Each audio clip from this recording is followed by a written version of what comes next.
Antipolo? Oo, punta Bulacan. Let's go for our first time. Masok!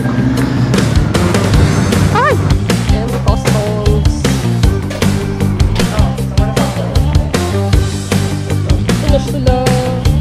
So ito pinilipat natin.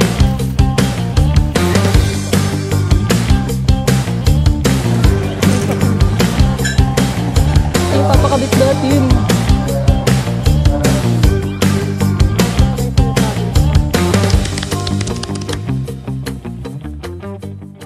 Good morning! It's another day, another ride, and we're going to Bulacan. Ang reason kung bakit tayo pupunta doon is nagpagawa tayo ng CC bar. Yung sa likod ng motor. Kaya ako siya pinili is because gusto kong may sandalan yung mga sasakay sa motor, and at the same time, pwede din siyang paglagyan ng bag. Kasabay ng takbo ang MRT. Dito na tayo sa Landmark. And then Trinoma, SM North. Ay, kuya! Ganda. Parang old model dati, tapos ginawang modern. Oh, ganun. Classic. Init! Sige, kuya. Bye po. Actually, first time natin ngayon mag-NLEX. So, never tried na mag-motor papuntang NLEX. And since nga daw kasi matraffic papuntang Bulacan, advisable na daw na mag-NLEX. Ang difference ng travel time, 1 hour and 48 minutes pag naka-NLEX. Hindi ka naman nag-NLEX, nagiging 2 hours and 4. So halos 1 hour din. Magpapakabit na rin tayo ng RFID. NLEX in 200 meters. Woof! Shit! All traffic to the left. Okay. Below 400cc not allowed. 450 tayo. Ayan, nakalagay dito is installment customer service center. Okay po. Dito na tayo sa Balintawak Customer Center.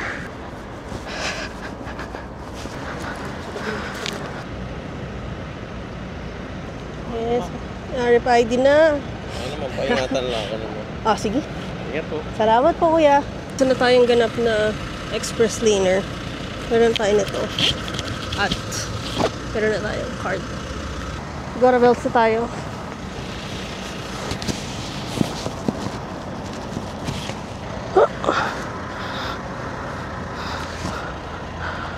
This is it. Our first time to our expressway. Here we go. Ayan.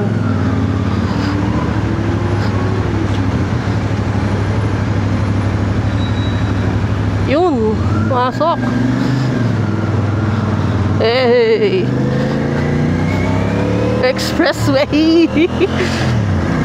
Woohoo. Okay guys, this is our first time. And yan. Nasa 80 na tayo, 4th gear. Siyempre gawin natin matipid. Hindi naman tayong mag-high speed dito. Kasi 100 lang ang ating speed limit. Sanay akong maging sasakyan pagdating sa expressway. Pero pagdating sa motor, hindi ko alam kung anong dapat galawan. So, ano lang tayo? Steady. Oh, ganito pala pakiramdam sa expressway. Iba pala pakiramdam pag lahat sila mabibilis. In fairness, yung takbo naman natin okay.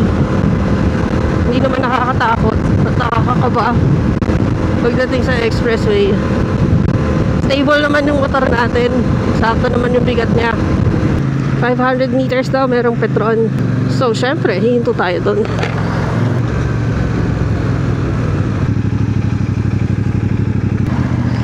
Kaya na natin pumunta dito at kumain. Yun ang mga magagandang balita. Nandito na tayo ngayon sa West NLEX. Tabang Spur Road. Spur? What's spur? What's with the spur? Kung kayo ay kukuha ng RFID, ang need nyo lang is ORCR ID, active number, and active email address. Once meron kayo nun, goods na yan. Kausap lang kayo ng mga tao dun sa Balintawak. Ramdam na ramdam mo yung hangin sa chest. Siguro kaya kapag sports mode ka, nasa ulo mo lang. Ang ating tubigan is pasado. Tubigan Expressway ready. Actually, isa akong taong mahilig sa tubig. Kaya sobrang valuable sa akin ng may tubigan. Buti na lang nag-expressway ako. Kanina kasi pinag-iisipan ko pa eh. 1 kilometer, exit right na daw tayo. And tayo ay lalabas ng Tabang. Hindi maalat, matabang.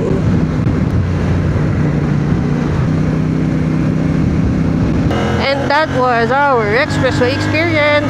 Saya! Sarap mag-expressway. Sa mga bibili ng motor, worth it. Worth it pala mag-expressway. Alam nyo ba guys, dati Meteor 350 yung gusto ko. Royal Enfield yun. Kaso 350cc siya. Pinipilit sa akin ng kapatid ko. Hindi sulit yan. Kasi nga hindi mo madadala sa expressway. And then this time, na nasa expressway ako, it's a good decision guys. Kontra kontra traffic. Ang sarap ng pakiramdam na lahat kayo mabibilis. Tapos ingat-ingat lang syempre. Pag high speed, mas delikado. Okay. Dito na tayo sa toll. Sana kumagat. Yun. Kumagat. Maganda yung installation part ko. Twice na akong nakakalusot. Dito na tayo sa Tabang. According to our Waze and maps, 16 kilometers na lang. And ang binigay sa akin ni Pin is Alphamart. Chika ko na rin sa inyo kung bakit sa M Customs ko gustong magpagawa. Maganda din kasi yung gawa nila. Nakita ko ng pare, wala pa akong motor nun. Nakita ko na yung mga ibang naka CLC na dun nagpapagawa. Hanapin niyo sila sa Facebook or TikTok, nandun din sila. Ganda ng mga gawa nila. Wala kasi malapit sa Antipolo eh. Ang mga nakikita ko lang sa Antipolo is yung bracket. So yung peg ko kasi is gusto ko yung bag. Gusto ko bag kasi madami akong ilalagay. Pinag-iisipan ko ngayon sa side pannier kung gusto ko ba. Pag naglagay ako ng side pannier, medyo lalapad ako. Mahirapan ako sumingit. Hirap na nga akong sumingit personally. Pahirapan ko pa kasi papalaparin ko pa. Nalimutan ko palang i-chika sa inyo na this is the first day na meron na tayong handlebar riser. Hindi pala kita. Meron tayong handlebar riser. Meron din tayong ganito. Madali. Kasi siya gamitin. 800 meters. Malapit na daw tayo. Dito rin tayo kakaliwa. Santa Ines, Bulacan. The search for M Customs.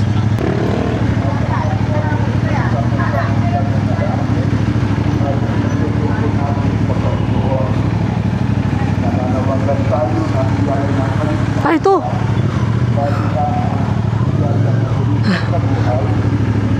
Ayun na pala. Hello po. Katabi-katabi pala ng Alphamart. M Customs. Sa manufacturing. Yan. Yan. Ito yung papakabit natin. Yan guys, nakapagpatanggal na tayo ng tangke. Kasi nagpapalagay tayo ng horn. Wow. Sino yung ilalagay natin? Yung matinis. Kaya pag tumunog yan, iba. Buong sila kasi high and low. Oh. So ito pinalipat natin para nasa loob siya nung crash guard. Noon na kasi nakaabante siya. Kasi ito, ilagay na lang sa taas. Ito siya.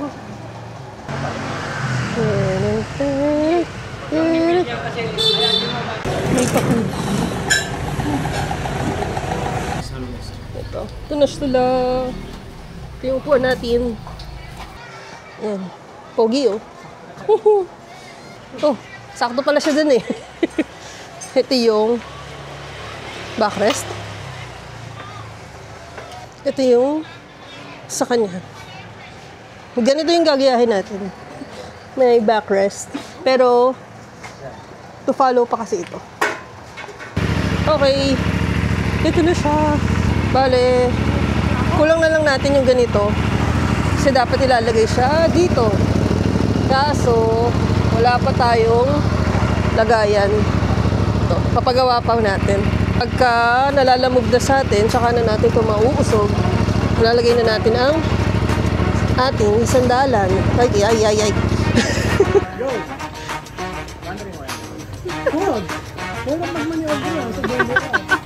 Kaya.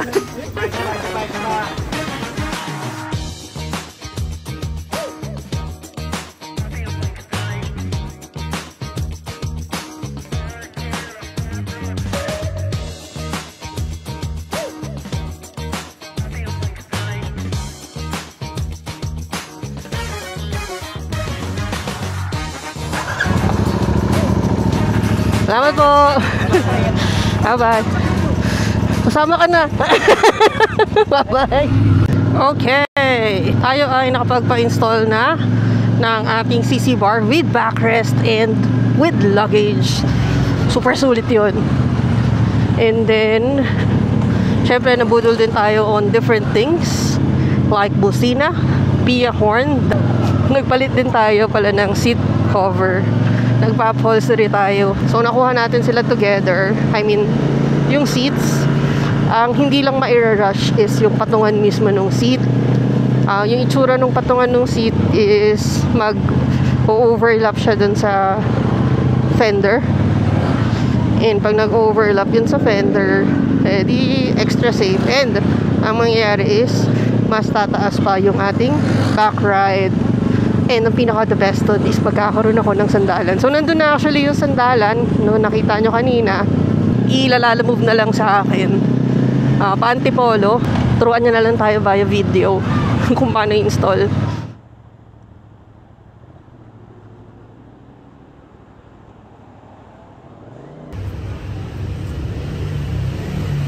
Hey guys, yan. Natanggap na natin yung item natin. Galing sa M Customs. And then, yan, tatanggalin na natin to, tapos ilalagay natin. Yung tinatanggal nyo? Package po. Tadan! From M Customs. Tadan! Naman yung para sa upuan ng ating back ride. Yan, tama yan. Oo. Yun! Ngayon, akin na yung bolt.